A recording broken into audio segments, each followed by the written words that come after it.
ఆంధ్రప్రదేశ్ రాష్ట్రంలో సంచలనం సృష్టిస్తున్నటువంటి యొక్క నకిలీ మద్యం ఘటనకు సంబంధించి ఈరోజు రాష్ట్ర వ్యాప్తంగా ప్రతి ఒక్క ప్రజలు కూడా క్షేత్రస్థాయిలో గమనిస్తున్నటువంటి పరిస్థితి. టీడీపీకి సంబంధించినటువంటి నాయకుల కన్సర్న్లోనే ఈ యొక్క నకిలీ మద్యం తయారైందన్న విషయం తేటతెల్లం అవుతున్నప్పటికీ కూటమి నేతలు మాత్రం దొంగే దొంగ దొంగ అన్నట్లుగా ఈరోజు నకిలీ మద్యం తయారీ వెనుక వైఎస్ఆర్ కాంగ్రెస్ పార్టీకి ఆపాదించేటువంటి ప్రయత్నం చేస్తున్నారు. ఇదే అంశానికి సంబంధించి మనతో మాట్లాడటానికి మాజీ ఎక్సైజ్ శాఖ మంత్రి మాజీ డిప్యూటీ సీఎం నారాయణ స్వామి గారు మనకు అందుబాటులో ఉన్నారు.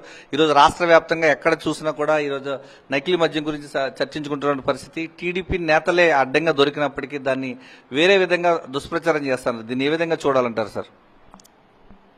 మొన్న మొలకల చెరువులో మన తంబళ్లపల్లి నియోజకవర్గం మొలకల చెరువులో ఈ నకిలీ మద్యం బయట ఏ విధంగా పడిందంటే అక్కడ మిషన్లంతా చూపించారు. ఎంత ఉత్పత్తి అవుతున్నది, ఎన్ని కోట్లు ఖర్చు అవుతున్నది, కనీసం రోజుకు ఎంత జరుగుతున్నది, నెలకి 100 కోట్లు దాంట్లో ఆదాయం వస్తున్నది అని చెప్పేసి 16 నెలలు అయినాక ఎక్సైజ్ వాళ్ళు పోయి పట్టుకోవటం, అది బయటపడినాక అది ఒక మొలకల చెరువు కాదు అన్ని దగ్గరలు కూడా బయటపడింది.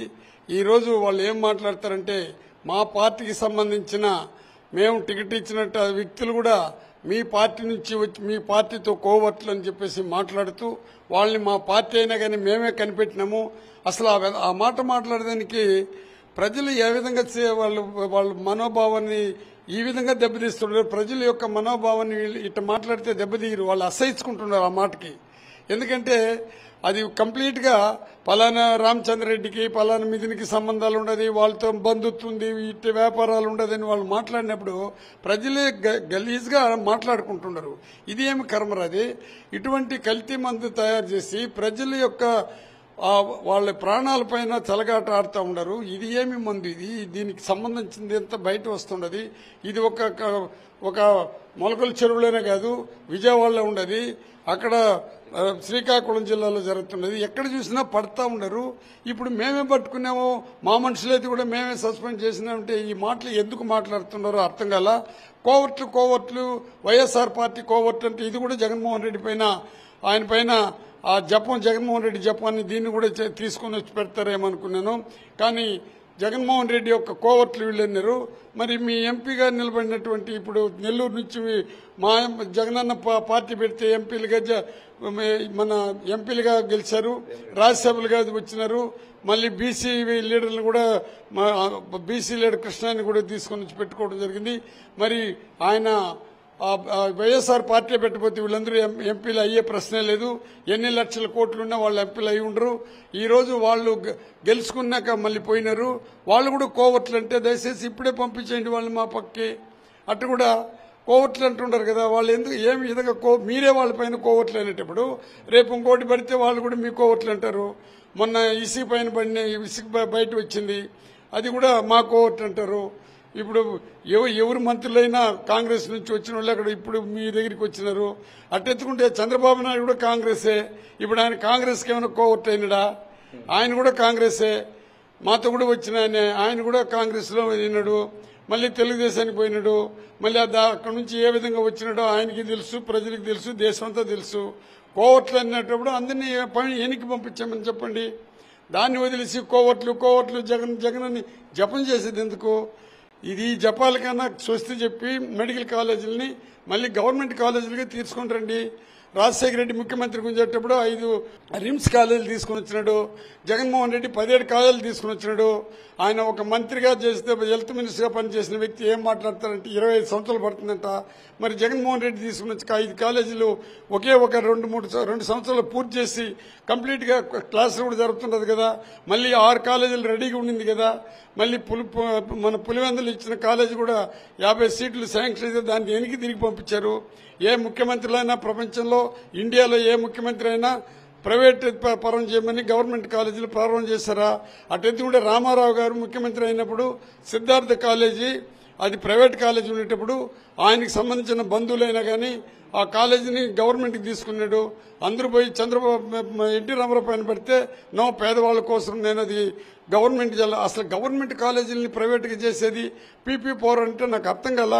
ప్రజలు పన్ను కడుతున్నారు, ప్రజల్ని రక్షించాల్సింది గవర్నమెంట్, ప్రజల చేత ఎన్నుకోబడిన వాళ్ళు ప్రజల కోసం పనిచేయాలా. అంతేగాని గవర్నమెంట్ కాలేజీ అంటే మొత్తం రాష్ట్రం అంతా ప్రైవేట్ పరం చేస్తే మళ్ళీ గవర్నమెంట్ ఎందుకు మంత్రులు ఎందుకు? సార్, ఈరోజు బెల్ట్ షాపుల ద్వారానే ఈ నకిలీ మద్యం పెద్ద ఎత్తున సరఫరా చేస్తారు, పేదవాళ్ళ జీవితాలతో ఆటలాడుకుంటున్నారు. ఏం చెప్పాలనుకుంటున్నారు మీరు? ఎందుకండి నేను చెప్పేది, ఎప్పుడైతే ప్రైవేట్ పరంగా చేసినారో బ్రాంచ్ షాపులు ఎత్తుకునే వాళ్ళందరూ బెల్ట్ షాపులు పెట్టుకున్నారు. దీంట్లో ప్రతి ఒక్క అది కూడా ఈ షాపులంతా కూడా 89%, 90% తెలుగుదేశం వాళ్ళకే జరిగింది. ఇంకా బ్రాంచ్ షాపులు ఎత్తుకునే వాళ్ళు మళ్లీ వాళ్ళు బెల్ట్ షాపులు పెట్టించినారు. ప్రతి గ్రామాల్లో ప్రతి హరిజన వాళ్ళ బెల్ట్ షాపులు ఉండదు. ఎక్కడైనా కానీ ఈ బెల్ట్ షాపులు ఎట్లుండదంటే పాలు కూడా దొరకదు, కానీ మందు దొరుకుతున్నది. ఈ కల్తీ మందు తాగేదాని వల్ల రాబోయే రోజుల్లో ఎంతమంది ఏ విధంగా చేసేస్తారో. మరి ఆరోగ్యశ్రీ ఇచ్చిన దాన్ని కూడా నిన్నటి నుంచి ఆ సర్వీస్ కూడా కట్ చేసినారంటున్నారు. మరి ప్రజల కోసం ఈ కూటమి ప్రభుత్వం ఏం చేస్తున్నదో నాకు అర్థం కాల. కాబట్టి దయచేసి ఇటువంటి ప్రైవేట్ పరంగా వస్తేనే ఇటువంటి కంప్లీట్ గా అవినీతికి ఆస్కారం వచ్చేది. ప్రైవేట్ పరంగా చేస్తేనే. ప్రైవేట్ కాలేజీలు చేస్తే కూడా అవినీతికి ఈ పొద్దు ఎందుకు మోహన్ బాబు పైన పడినారో అది కూడా ప్రైవేట్ కాలేజే కదా. మరి ఆయన పైన ఎందుకు కోర్టు చేసి మళ్ళీ వాళ్ళకి డబ్బులు వెనక్కి పంపించింది? దీన్ని ఒకటి గుర్తించుకొని ప్రతి ఒక్కదాన్ని గవర్నమెంట్ కాలేజీలుగా ఏర్పాటు చేసుకుంటే బాగుంటుంది. అంతేగాని ప్రైవేట్గా ఉంటే అవినీతికి ఉపయోగపడుతుంది. గవర్నమెంట్ వస్తే అవినీతి పని చేసేదానికి స్కోప్ ఉండదు. ఇక్కడ డిస్టిలరీలు కూడా కంప్లీట్ గా ఇంకోటి మా కంట్రోల్ ఉంటారంటే మన కంట్రోల్ ఎట్లుంటారు? ప్రైవేట్ కి తీసుకున్న వాళ్ళు బిల్డింగ్ ఫీజులని, ఆ ఫీజులని, ఈ ఫీజులని రకరకాల ఫీజులు పెట్టి పేదవాడికి డాక్టర్ అనేవాడు పేదవాడు అనేవాడు దూరంగా చేయాలని, కూలివాడి బిడ్డలు డాక్టర్లు కాలకూడదు, ఈ చేనేత కార్మికుల బిడ్డలు డాక్టర్లు కాలకూడదు, ఈ అదేవిధంగా బార్బర్ బిడ్డలు డాక్టర్ కాకూడదు, రజకుల బిడ్డలు డాక్టర్లు కాకూడదు, మాలా మాదిగ మంగళ బిడ్డలు డాక్టర్లు కాకూడదు. దీన్ని ఒక దృష్టిలో పెట్టుకుని దీన్ని ప్రైవేటం చేస్తున్నారు. కానీ ప్రజల కోసం ప్రభుత్వం వచ్చుంటే ప్రజల డబ్బు ఉండేది. రేపు వీళ్ళు చేసే అప్పంతా ఎవరు కట్టాలా? ప్రజలు కట్టాలా? అది ఆలోచించుకోమని చెప్తున్నాను చంద్రబాబు నాయుడుకి. ఆయన పైన నేను వ్యక్తిగతంగా ద్వేషించట్లా. ఇది ప్రజల సొమ్మండి. ప్రజలు ప్రజానిధులకు ఎన్నుకున్నారు. అది కూడా ఇప్పుడు ప్రజాప్రతినిధులు కూడా ఎట్లా ఎన్నుకుంటున్నారంటే రాను రాను కరప్షన్ కిందకి వెళ్లిపోతున్నది. ఎలక్షన్ కూడా కరప్షన్ కిందకి వెళ్లిపోయి కరప్టెడ్ అయిపోతున్నది. కాబట్టి ఎవరు కూడా మాట్లాడలేని పరిస్థితిలో ఉండరు. ప్రజలు బాగా గుర్తిస్తున్నారు, ప్రజలు బాగా ఆలోచిస్తున్నారు. రాబోయే రోజులు ప్రజలే బుద్ధి చెప్పే కార్యక్రమం చేస్తారు. తంబలపల్లి టీడీపీ ఇన్ఛార్జ్ జయచంద్రారెడ్డి కావచ్చు, అతను బామ్మర్ది గిరిధర్ రెడ్డి కావచ్చు, సురేందర్ నాయుడు టీడీపీ నేత కావచ్చు, వీళ్ళందరూ టీడీపీ వాళ్ళు పక్కగా దొరికినప్పటికీ కూడా వాళ్ళు ఇంకా దాన్ని పక్కదారి పట్టించేటువంటి ప్రయత్నం చేస్తారు. ప్రజలకు ఏం చెప్పాలనుకుంటున్నారు వీళ్ళు టీడీపీ? ఏది వాళ్ళకి పక్కా దొరకలేదు. వాళ్ళ మనుషులు అయితే అది పక్కాగా దొరికిందని పక్కన పెడతారు. వాళ్ళ మనుషులు లేకపోతే ఏం తప్పు చేయకపోతే కూడా వాళ్ళు ఇరికిస్తారు. దానికి గోవింద్ స్వామి ఆయన ఎస్సీ అంట, ఆయన వాడుకుంటున్నామంట, ఆయన ఎస్సీగా ఎస్సీలను వాడుకుంటుండ. అసలు అంబేద్కర్ విగ్రహాలు ఎప్పుడైనా తెలుగుదేశానికి సంబంధించిన ఎమ్మెల్యేలు కానీ మంత్రులు కానీ కనీసం సంబంధించిన వాళ్ళు ఇచ్చినారా? ఇదే జగన్మోహన్ రెడ్డిని ఒక తూరు తీసుకో. కాలేజీలు వేస్తే 17 కాలేజీలు తీసుకుని వచ్చాడు. ఈరోజు అంబేద్కర్ విగ్రహం ప్రపంచంలోనే నడి బొడ్డులో విజయవాడలో 225 అడుగులు పెట్టి అంటే ఆయన విగ్రహం పెట్టేదే కాకుండా విజ్ఞానం అంటే ఒక బండారం పెట్టి తీసుకుని వచ్చాడు. విజ్ఞాన బండారాన్ని తీసుకుని వచ్చి పెట్టినాడు 18 ఎకరాలతో. మరి మీరేం చేస్తున్నారు? అంబేద్కర్ విగ్రహాలు పెట్టాలంటే అది ఒక రాజశేఖర రెడ్డికి, ఒక జగన్మోహన్ రెడ్డికి, ఒక కాంగ్రెస్ ప్రభుత్వానికి తెలిసిందే. కానీ మొన్న హైదరాబాద్ లో కూడా కేటీఆర్ పెట్టించినాడు, కేసీఆర్. వాళ్ళని చెప్పుకోవాలి. కానీ అంబేద్కర్ వచ్చి కేవలం ఒక ఎస్సీలకే కాదు అన్ని జాతులకు పెట్టినారు. ఇది ఎట్టయిపోయిందంటే చంద్రబాబు వల్ల ఎస్సీల పైన ఎస్సీల దగ్గర పంపించేది, ఇంకొకరు బీసీలకి ట్రబుల్ ఇచ్చేది. అంతెందుకు చంద్రబాబు నాయుడు గారిని నేను ఓపెన్ గా అడుగుతున్నాను. ఎస్సీ ఎస్టీ ఎస్సీల్లో మాలా మాదిగలు చీల్చింది ఎవరు? ఎస్సీగా పుడతానని చెప్పింది ఎవరు? ఈ రోజు ఆమె ఒక హోమ్ మినిస్టర్ గా వచ్చి, అది కూడా జగన్మోహన్ రెడ్డి హోమ్ మినిస్టర్ ఎస్సీకి ఇస్తే నువ్వు ఎస్సీకి ఇచ్చినావు. జగన్మోహన్ రెడ్డి 5 మందికి మంత్రి పదవులు ఇస్తే ఎస్సీలకి నువ్వు 2కి ఇచ్చినావు. ఏంటి ఇది? నీకు ఆయనకి పోలికలు ఎక్కడుండది? ఆయన విద్య కోసం పోరాడితే నువ్వు విద్యకి స్వస్తి చెప్తుండవు. మరి ఇట్లా మాట్లాడితే నా పైన కేసులు పెట్టి, నా పైన ఎంక్వైరీలు పెట్టి నన్ను కూడా జైలుకి పంపించాలనే ఆలోచనతో మీరుంటారు. అసలు ఆమె మాట్లాడిన దానికి ఆమెకి ఎప్పుడైనా ఆమె నియోజకవర్గంలో ఎక్కడైనా మన అంబేద్కర్ విగ్రహాలు పెట్టినారో అడగండి. వేస్తే అంబేద్కర్ ఆశయాలు ఆమె కానీ ఉంటే బాయ్కట్ చేసిన వాళ్ళ పైన ఏం యాక్షన్ తీసుకునింది? పిఠాపురంలో ఏం యాక్షన్ తీసుకునింది? నెల్లూరులో ఏం యాక్షన్ తీసుకునింది? ఎస్సీల కోసం ఎప్పుడు పాటుపడింది ఆమె? ఎంతసేపు నువ్వు చంద్రబాబును పొగుడుకుంటా ఆయనతో పొగుడుకొని పబ్బం కట్టుకోవాలా? అసలు ఆ రోజు నా పోటీవాడైతే రిజైన్ చేస్తుంటాను పవన్ కళ్యాణ్ గారు, నేను హోమ్ మినిస్టర్ పదవి తీసుకుంటే నీ పరిస్థితి ఏమన్నప్పుడే నువ్వు రిజైన్ చేస్తుండాలా మానవత్వం ఉంటే.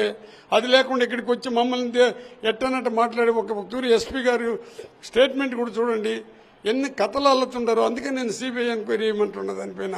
నిజంగా విగ్రహం ఎవరు కాల్సిన సిబిఐ ఎంక్వైరీ చేస్తే ఖచ్చితంగా తేలుతుంది. విగ్రహానికి సంబంధించి విగ్రహం కూడా మార్చున్నారు, దాన్ని ఎందుకు మార్చారు, ఎక్కడ పెట్టారు? అది నేను డిప్యూటీ సీఎంగా పనిచేసినప్పుడు గోవింద్ స్వామి అక్కడ దేవళంపేటలో విగ్రహం పెట్టడం జరిగింది.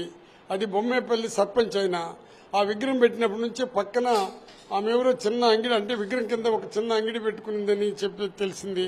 కానీ ఈ రోజు పరిస్థితులు ఎట్టుంటే అప్పటికప్పుడే అంబేద్కర్ మేము పెట్టిన విగ్రహం ఎంత ఏ విధంగా ఉండదు, ఇది కాంస్య విగ్రహం అని చెప్పి దానికి ఎస్టిమేట్ లో 2,50,000 రూపాయలు ఖర్చు అని పెట్టేసి అప్పటికప్పుడే ఒక ఫైబరు విగ్రహాన్ని పెట్టి ఇక్కడ మా బోర్డులంతా తొలగించేసి వాళ్ళ బోర్డులు పెట్టుకుంటే దీనికి వాళ్ళు విజ్ఞత వదిలేస్తున్నాము. ఇదే వాళ్ళు చేయాల్సిన పని. నిజంగా అప్పుడే తప్పుడు రాతలంతా రాపిచ్చారు. ఇప్పుడు ఫైబర్కు పెట్టిన విగ్రహాన్ని కాంస్య విగ్రహం అంటున్నారు. బట్టి దీన్ని బట్టి వాళ్ళ యొక్క విలువలు తెలుస్తున్నది. హోమ్ మినిస్టర్ ఇంత దూరం రావాల్సిన అవసరంలే. ఆమె కఠినంగా శిక్షిస్తాం. ఎవరు భయపడుతున్నారు? శిక్షించేదానికి తప్పు చేసినోడు భయపడతాడు, తప్పు చేయనోడు ఎందుకు భయపడతాడు? అందులో గోవిందస్వామి విగ్రహం పెట్టి గోవిందస్వామి ఎందుకు కాల్చుకుంటాడు? అక్కడుండే దేశంలో అక్కడుండే అందరికీ కూడా తెలుసు విగ్రహం కాలేదని. ఈయన మన ఎస్పీ గారు కూడా ఏమిస్తున్నాడు, అది అన్నోన్ పర్సన్స్ పెట్టినారు, ఈయన లేటుగా వచ్చినాడు, ఆయనకి సంబంధాలు అంటే వాళ్ళ ఫ్రెండ్షిప్ ఉంది, 5 లక్షలు పెట్టినారు, ఆడికి వచ్చినాక ఆరిపోయిందాన్ని మళ్ళీ అటు పెట్టినాడంటే అంబేద్కర్ విగ్రహాన్ని కాల్చేంత పరిస్థితి అతనికి ఉంటే విగ్రహమే పెట్టడు కదా. ఒకప్పుడు ఆయన తెలుగుదేశంలో ఉండింది వాస్తవం, మా పార్టీలో చేరింది వాస్తవం. అట్టెత్తుకుంటే ఎవరు ఏం తప్పు చేసినా వాళ్ళు తెలుగుదేశంలో ఉన్నారు, వాళ్ళు వైఎస్ఆర్ పార్టీకి వచ్చినారని చెప్పండి పర్వాలే. ఎవడు ఎక్కువ తప్పు చేస్తే వైఎస్ఆర్ పార్టీ వాళ్ళు మా పార్టీకి వచ్చారు, మరి వాళ్ళకి ఎందుకు టికెట్లు ఇచ్చినారు? నీకు నిజంగా కసిగా ఉంటే రామచంద్రరెడ్డికి ఎందుకు ఎమ్మెల్యే టికెట్ ఇచ్చినావు? రామచంద్రరెడ్డికి ఎందుకు ఇచ్చినారు? ద్వారకనాథ్ పైన పనికిరాని వాడిని పెట్టినారని ఎందుకంటే చెప్తున్నారు? కాబట్టి ఇవంతా ప్రజలు కూడా బాగా ఆలోచిస్తున్నారు. ప్రజలే బుద్ధి చెప్తారు. ఎందుకంటే నేను ఎంతసేపు నారాయణ స్వామి అని నాకు చంద్రబాబు నాయుడుకు ఓపెన్గా తెలుసు. నా మైండ్ సమితి బ్రెండ్ నుంచి ఇప్పటి వరకు ఆయనకు తెలుసు. ఆయన మనసును కూడా నాశనం చేసి నా పైన కేసులు పెట్టమని రకరకాలుగా ఆయన్ని ఫోర్స్ చేస్తున్నారు. ఆయన మనసు బాధతోనే అది సిట్కి కూడా ఎంక్వైరీకి పంపించారు. దాంట్లో కూడా ఏమని పెట్టినారు, 8 కోట్లు ఇచ్చినారని ఒక పక్క, దాన్ని ఎత్తుకొని కూర్చున్నారు, కంప్యూటర్ ఎత్తుకొని, ఇటువంటి మాటలంతా మాట్లాడితే ప్రజలే నిర్ణయిస్తారు.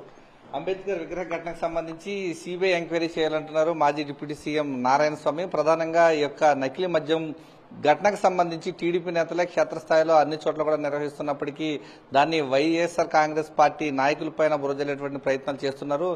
ఇది ప్రజలంతా కూడా గమనిస్తున్నారనే విషయాన్ని గుర్తుంచుకోవాలంటున్నారు మాజీ డిప్యూటీ సీఎం నారాయణ స్వామి. ప్రధానంగా నకిలీ మద్యంలో టీడీపీ నేతలే ఈ యొక్క తంబలపల్లి నియోజకవర్గం నుంచి శ్రీకాకుళం జిల్లా వరకు కూడా వారి కనుసన్నల్లోనే బెల్ట్ షాపుల ద్వారా ప్రజల ఆరోగ్యంతో ఆటలాడుకుంటున్నారని, ప్రజల జీవితాలతో ఆటలాడుకోవడం మానుకోవాలని చెప్పేసి మాజీ డిప్యూటీ సీఎం మాజీ ఎక్సైజ్ శాఖ మంత్రి నారాయణ స్వామి చెప్తున్నారు. కెమెరామెన్ ఎల్లైతో విజయమూర్తి, సాక్షి టీవీ, తిరుపతి నుంచి.